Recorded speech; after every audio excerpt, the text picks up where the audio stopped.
Who would like to kick us off? Em? Yeah, hi both, nice to see you. Hi. Sonja, just want to start with team news as always.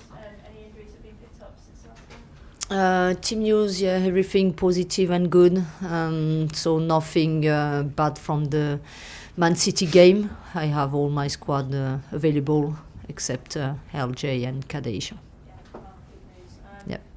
Before we obviously chat about the football, just want to talk about a situation off it with Sam Kerr and obviously her partner Christy announcing the really great news. Yep. They're expecting a child, but unfortunately there's obviously been some comments online. I just wonder what your reaction was to that and how that made you feel. I just want to support Sam, fully support her. This is just unacceptable to have these kind of comments, especially in our world in 2024. But that's just crazy for me to understand how people can react like this. But what can I say? I just want to focus on the positives and give all my support to Sam and Christy. Tell them we are really proud, we are really happy for them. That's a great news.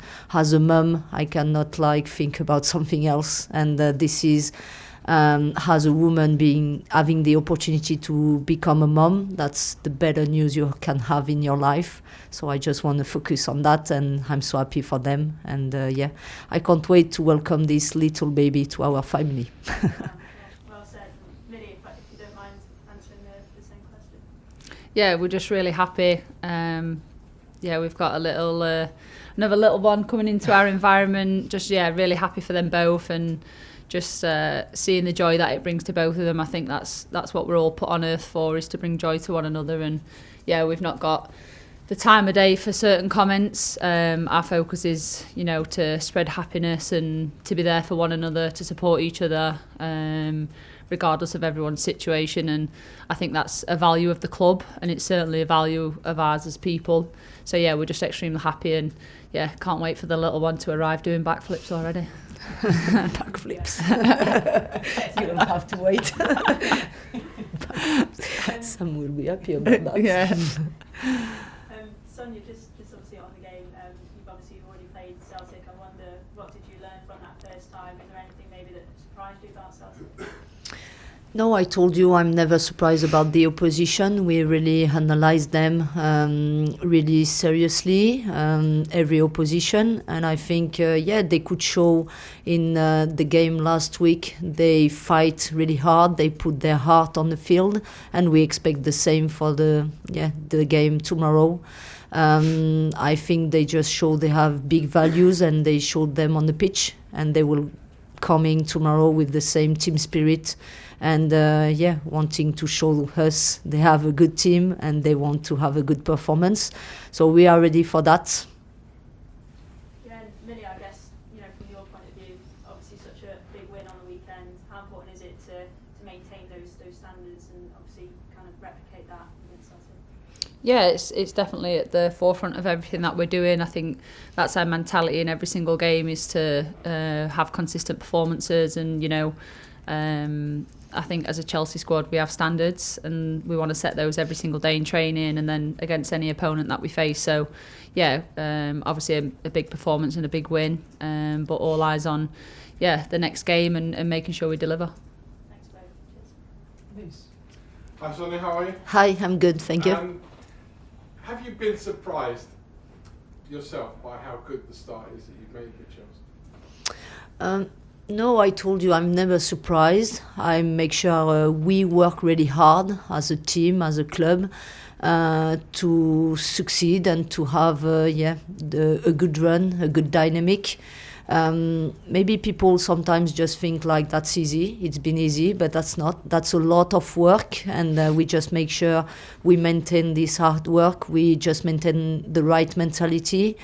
And I'm lucky because also as a manager, Chelsea manager, I already said I have a good squad with a lot of talent. I have depth in my squad, so this is something really good. And at the moment, of course, we have good results, but we just need to look at the next game and keep our head in our shoulders.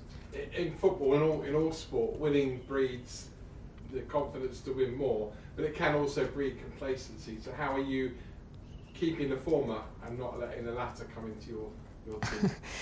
You know, my mindset, is really clear.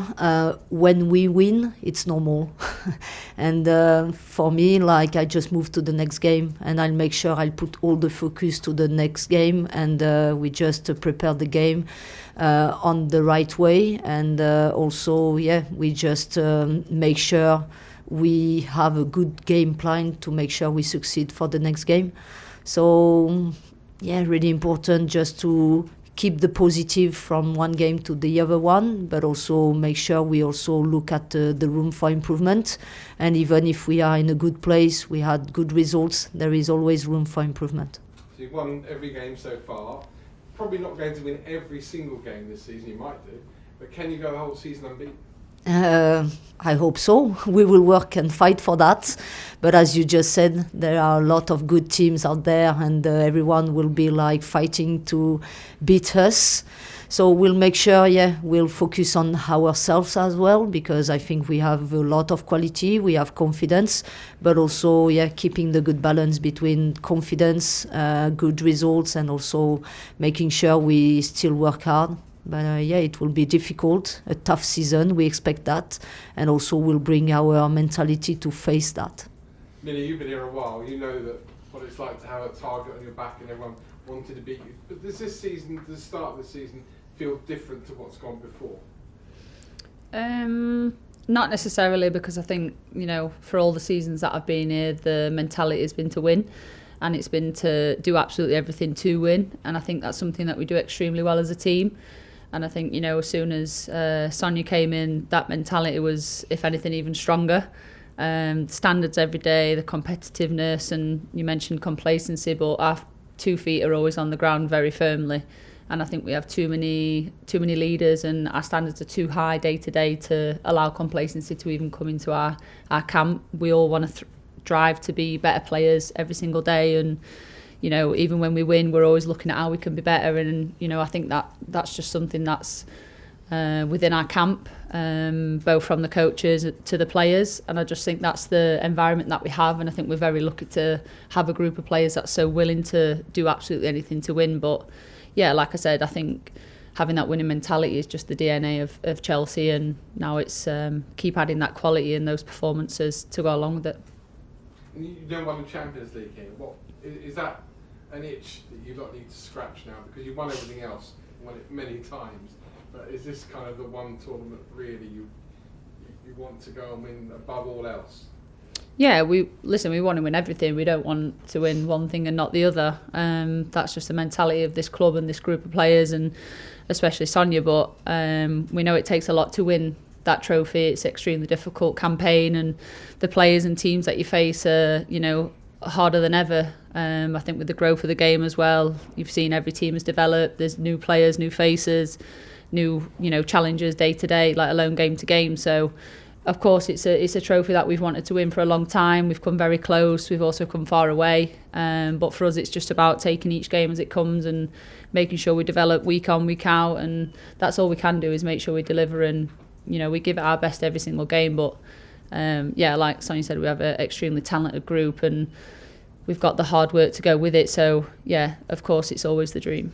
I asked Sonja, so I'll ask you. I know it's difficult because we're only 10 games into the season, but we're getting more and more into the winter period. Can you go a whole season unbeaten? I mean, it'd be a really good season if we did, and I think that is always the aim, especially as a defender. There'd be nothing better than going unbeaten. And not conceding goals. That's even harder with the quality that's in the WSL. But of course, that's the aim. You always want to be the best team. You want to be the best defensively, offensively. We want to have the best attacking threats. But like I said, the game is really, really hard, and I think that's credit to the women's game. The standard is so high now, and every game is harder and harder to win, let alone keep clean sheets. So I think when we do that, we're extremely happy.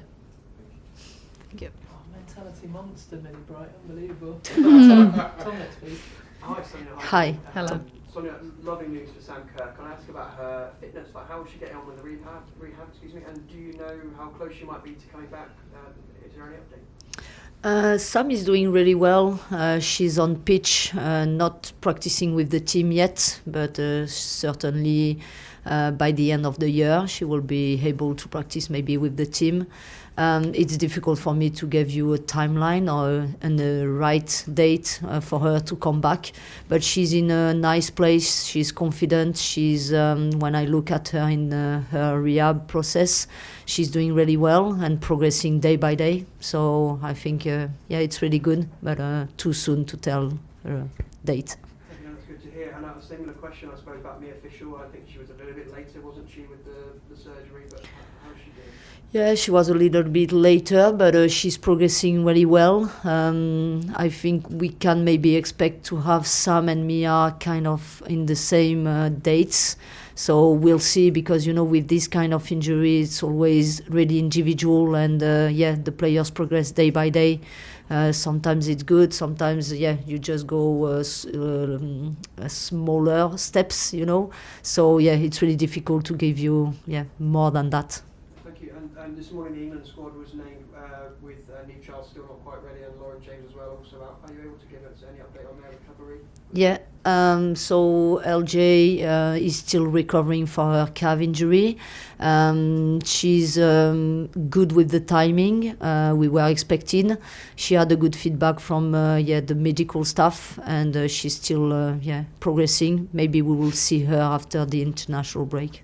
Thank you. And I suppose in view of all those injuries, and we've not mentioned that, so Fishel and Kadeisha and so many other players, like, how impressed are you that the players in the rest of the squad have stepped up, to have this 100% start with that long list of serious big players out at the time? Yeah, I think this is why it's important to have numbers in the squad and quality, talent, because when you play this many games in a season, most of our players are international players. They play a lot of games with the club, but also with national team. They travel a lot, and sometimes people don't realize how much brings fatigue to the body. So I think that's something important for us to make sure, even if we have some players injured, we just have some others who are available, and also they just step up. I think it comes with the confidence, and us as a staff giving every player clear vision, and also our expectations and what we expect from them on the pitch. So I think it's been good, because even with the young players, they are showing good performances, but also because the experienced players are also surrounding them, and I think the squad is in a good place as a chemistry and everything else. Thank you. Really, could I ask you a similar question? Like, what have you thought about the way that some of the sort of more squad players or younger players have come in and made an impact, to help the cause from that kind of position of being a younger player? Yeah, they've been incredible, and I think it's about waiting for your opportunity and then taking it. And I think that's the beauty of our team. We have such a talented squad, and we know how hard it is to win trophies, and you are going to need everyone at some stage. And I think, credit to the girls, because they've all been ready for their opportunity when they've been given it, and they've stepped up and delivered. But like Sonja said, we've got a great team dynamic and a good chemistry between everyone, and we're all supporting one another regardless of who's on the pitch. And I think that's super important when you're competing for every trophy you can. Do you find yourself sort of, I don't know what the right word is, but like licking your lips with excitement that you're in the position you are in now, and then you're going to have hopefully Sam come back, Mia come back, LJ come back, like me? Like, what a lift that's going to give you when you're already in a position of strength. Yeah, it's exciting. Like I said, we're missing a lot of players through injury, and I think we've done our best to support them in their period that they're in now as well, and I hope that the girls do feel supported by the rest of the girls. But it's exciting. Like I said, we've got an extremely talented group, including the injured players, of course. And I'm sure Sonja's going to have a couple of headaches when everyone returns. So for sure, rather you than me. But I think it's, again, credit to our environment and the group of players and people that we have, because everyone's pretty spectacular. Thank you both. Cheers, Thanks. Kit. Hi Sonja. Hi. You talked about that you need to keep making improvements as Chelsea, even though you've had such a good start. Is there any kind of particular areas where you feel Chelsea can really improve, despite the fact you keep winning?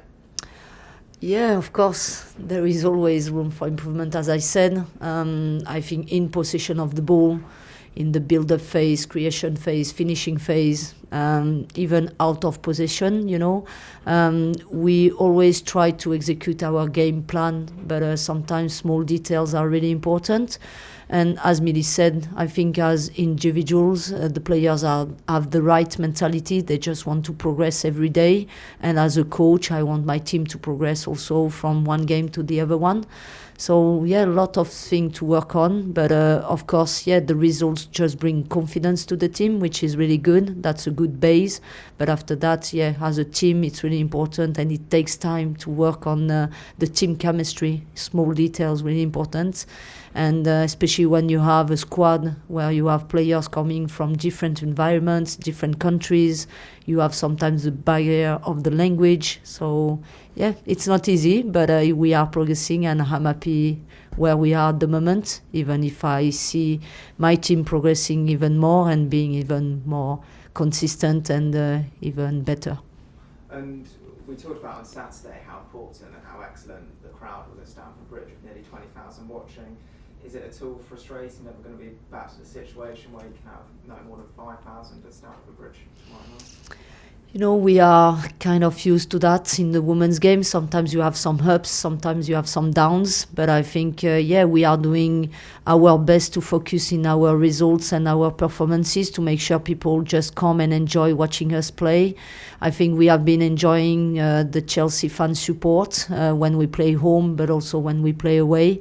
And yeah, what else we can do? Just focus in our performances on the pitch and making sure people just enjoy and have fun when they watch us play. And similar question for you, really, Millie, just what's it like going from a really kind of febrile 20,000 crowd on Saturday to a much smaller crowd at the same stadium 4 days later? Yeah, I think we are used to it, and I think we know what to expect. I also think we understand where we're at, but also where we want to get to, and decisions are made for, you know, for what's best for the women's team. And yes, of course, the ambition is to have sold out crowds at every single game, WSL, Champions League, whatever game it is. We're just not quite there yet. So we understand the decisions that are made, and that's what's best for us. But as players, like Sonja said, it's all about us performing and making sure that fans want to come and watch us and we're entertaining them, and yeah, ultimately getting the 3 points and a good performance and moving on to the next game. But I fully believe we will be there one day. And we had obviously the sad news about Kadeisha over the weekend. I just wanted to ask what that kind of means for you as her centre-back partner sometimes. Like, how do you have to adapt your game depending on who you play next to? I think we trained firstly, we're absolutely gutted for her, and she has the full support of all of her team. But yeah, I think being adaptable is something that you have to have as part of your game, no matter what position you are or what your role is within the team. And we play with different players every single day in training, so I think you build those relationships. Football is a game where things can change very quickly, and yeah, you know, you could be playing with a different player every single game. So I think for me as a player, I've played with many different players, and like I said, we have that team chemistry, and yeah, we have the right mentality to know that when needed to play with someone else, you're ready to do that, and I think we saw that in the City game. And you, as players and the club, have rallied around Sam in the past 24 hours with this difficult issue. But do you think, kind of outside the club, whether that's social media companies or football's authorities, are doing enough to kind of protect players against those sort of situations and abuse from happening?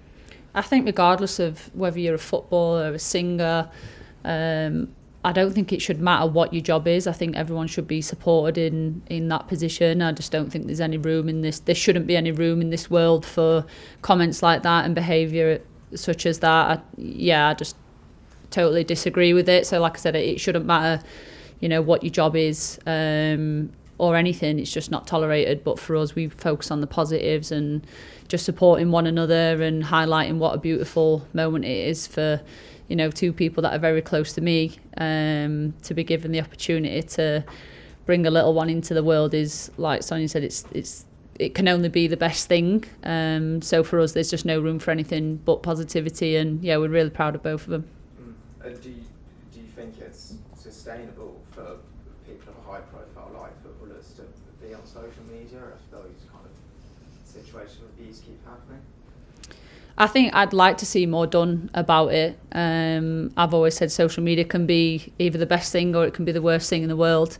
And I've always said if I weren't a footballer, I'd come off social media in a heartbeat because, yeah, there can be a lot of good things and it can also be shadowed over by so many negatives. But yeah, from a personal point of view, I always try and make sure it's a happy place and happy memories. And yeah, there's things that you can do to kind of block out the negative side of it. And it's a real shame because it should be a place where people share memories and share their joys in life. And you know, I'd like to share my family. They're the biggest thing in my life. And, you know, you do have that tiny little niggle in your head thinking, are they going to get abuse? And you shouldn't have to live like that.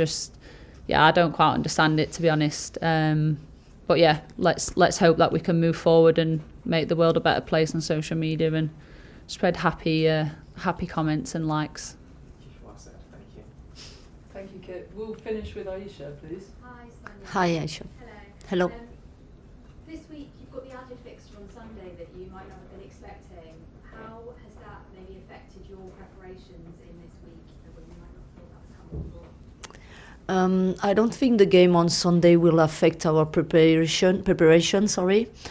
Just because we are so used to play middle week game and the Champions League in the middle of the week. So yeah, Chelsea is so used to play 3 games a week. So we have the squad for that. I think in terms of management, I have the experience to manage my squad in this situation. And we are ready. You know, as a player, I was a former player.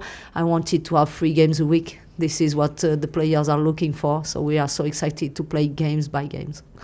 And Millie, being on the pitch as part of a team that just keeps on winning, how does that belief, like what's that belief like on the pitch? Like on a game like Saturday, did you just believe that you were going to find the win?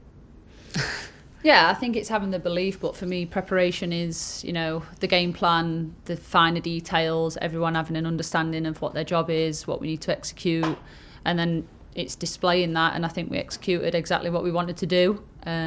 So for me, it goes more than just belief. It's all the little details throughout the week, you know, getting that good momentum in training, executing everything properly, doing your recovery, making sure you're the best prepared team. I think for me, I've always been a big believer in, you know, all the smaller steps to make sure that come game day we're the best team prepared, and everyone's of course it gives you confidence, it, you know, allows players to go out and express themselves, but I think we've got a good enough environment that even with, you know, a potential slip up, that we, you know, rally around one another and make sure that confidence doesn't slip. And it was a wet training session today. You were embracing it in your shorts, but I saw Lucy was in the snood and her leggings. Is she not quite readjusted to the English weather yet? You definitely won't catch me in leggings in training, that's for sure. I keep laughing at everyone when they've got the hats and gloves on and they're like, it's freezing. I'm like, it's not freezing just yet. But yeah, I mean, I've always known Lucy being in, you know, leggings and hats, and yeah, but everyone's different. I guess I'm a typical English person. I like the rain. I like winter. Yeah, so you like sunshine. So she'll have to wait a little bit longer for that. But yeah, it was a good rain session. That's the most silly thing I heard in my day. I love the rain. Yeah, I like slide tackles. I like. Thanks very much, guys. Thank you. Thank you. Thanks, everyone.